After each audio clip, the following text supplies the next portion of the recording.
voulais remercier également les organisateurs de nous avoir invités dans ce lieu.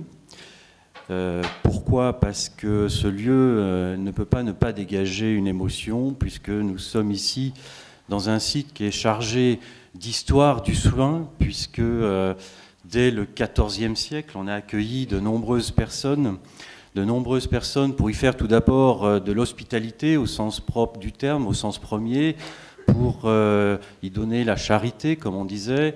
Et puis très rapidement, à partir du XVe, on va y faire du soin au sens moderne du terme, même si c'était un peu précoce, puisque le soin, techniquement parlant, il apparaît vraiment à partir du XVIIe. Alors, c'est quand même important qu'on puisse être ému, puisque aujourd'hui, dans ce lieu qui a pendant longtemps donc pensé avec PAN, comme le disait tout à l'heure Geneviève Vaucher, penser aussi à l'autre, dans le sens de l'hospitalité.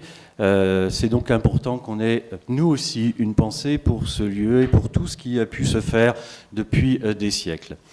Cet établissement donc s'appelait Sainte-Marthe. Sainte-Marthe, la mère de l'hospitalité. On y est donc bien évidemment là.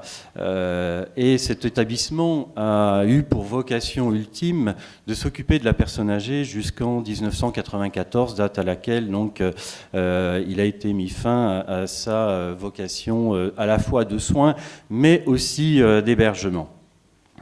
Donc ce bref raccourci historique, on ne peut pas s'étendre parce qu'on était déjà un peu pris par le chrono, pour mettre un point, un accent sur cette dualité entre le soin et l'hospitalité, qui aujourd'hui doit prendre tout son sens compte tenu de la technicité de plus en plus importante qui envahit notre champ de pratique médicale et qui vient bien évidemment faire un interfaçage relationnel avec cette personne pour lequel nous sommes là, tous professionnels d'horizons différents.